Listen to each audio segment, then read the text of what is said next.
Sebanyak 5 orang korban selamat dari kecelakaan antara speedboat Sinar Agung dengan perahu ketek yang terjadi di perairan Tanjung Serai, Kabupaten Banyuasin, Sumatera Selatan, dilarikan ke Rumah Sakit Caritas Palembang. Kecelakaan antara speedboat Sinar Agung dengan perahu getek di perairan Tanjung Serai, Kabupaten Banyuasin saat menuju Primer 8 Kecamatan Lalan, Kabupaten Musi Banyuasin pada Minggu 4 Februari 2024 sekitar pukul 00.30 dini hari.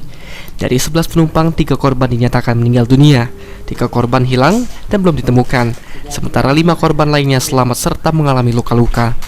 Para korban yang selamat kemudian dilarikan ke Rumah Sakit Caritas Palembang guna mendapatkan pertolongan medis. Menurut salah satu keluarga korban, Ngadibin mengatakan, Sunyoto semalam pergi mengantarkan jenazah dari Palembang menuju Karangmakmur dengan menggunakan speedboat hingga mengalami kecelakaan. Dari peristiwa tersebut, saat ini keluarga masih menunggu dokter untuk pemeriksaan lebih lanjut. Siapa nama adik itu? Sunyoto. Sunyoto. Warga Karangmakmur.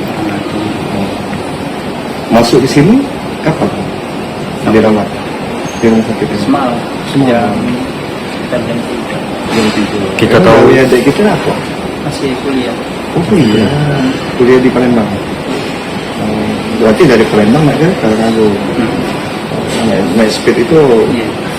Emang malam itu speednya biasanya?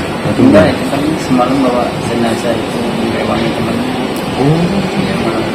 Dan dari kecelakaan itu kan. ini adik kita. Iya. Kata dokter apa? Ya masih nunggu dokternya belum datang, nanti mungkin harus Siapa namanya itu? ganti. Ngaji ini. Iya.